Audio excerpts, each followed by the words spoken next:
તો સત્તાધાર ધામ વિવાદ બાદ સુરતમાં પોસ્ટર લાગ્યા છે, જેમાં સુરતમાં અલગ અલગ જગ્યા પર લાગ્યા છે પોસ્ટરો। 1 જાન્યુઆરીએ સત્તાધાર ખાતે કરશે ધ્વજારોહણના પોસ્ટર સોશિયલ મીડિયામાં વાયરલ થયા છે। ગુજરાતભરમાંથી અલગ અલગ સમાજના લોકો એકઠા થશે। 25 થી 30 હજારથી વધુ સેવકો કાર્યક્રમમાં ઉપસ્થિત રહે તેવી શક્યતા। ધ્વજારોહણ થકી શક્તિ પ્રદર્શન કરવામાં આવે તેવી શક્યતા। છેલ્લા ઘણા સમયથી સત્તાધાર મામલે વિવાદ ચાલી રહ્યો છે। ધ્વજારોહણને લઈને પ્રમુખ ભરત ટાંકે મોટું નિવેદન આપ્યું। ગુર્જર ક્ષત્રિય કડિયા સમાજના પ્રમુખ છે ભરત ટાંક, અને કહ્યું કે શક્તિ પ્રદર્શન નહીં, ભક્તોની ધાર્મિક આસ્થાનું કેન્દ્ર છે।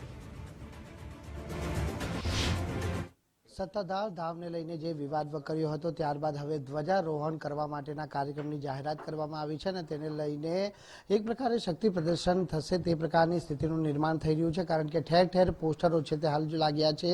ત્યારે ક્ષત્રિય ગુર્જર સમાજના જે અગ્રણી ભરતભાઈ ટાંક છે આપણી જોડે ઉપસ્થિત છે। સીધી વાત કરીશું તેમના જોડે।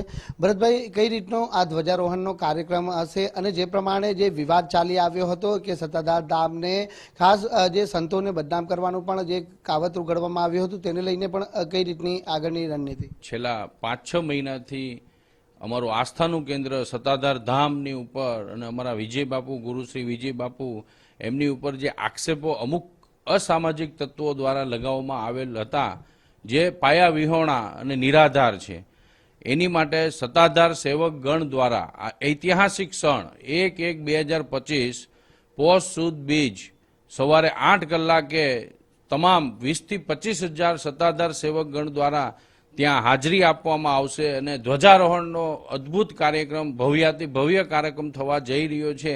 અમે લલકાર કરીએ છીએ કે સરકાર આ આવેદનને કાળજીપૂર્વક લઈ એની ઇન્ક્વાયરી કરે, અને સચોટ એનું ઇન્ક્વાયરી કરી અને ટૂંક સમયમાં આની પાછળ જે કોઈ અસામાજિક તત્વો છે એના નામ બહાર આવશે, એની અમને ચોક્કસપણે ખાતરી છે। પરંતુ જે પ્રમાણેનો વિવાદ થયો અને તેની પાછળ જે લોકો જવાબદાર છે તે લોકો સામે તાત્કાલિક ધોરણે કાર્યવાહીની માંગ પણ કરવામાં આવી રહી છે, અને જો કાર્યવાહી નહીં થાય તો આગામી દિવસોની અંદર આંદોલનના માર્ગે જવાની પણ ચીમકી છે તે હાલ ઉચ્ચારવામાં આવી છે। કેમેરામેન અજય કુમાર સાથે રાકેશ બ્રહ્મભટ્ટ, ગુજરાત ફર્સ્ટ, સુરત।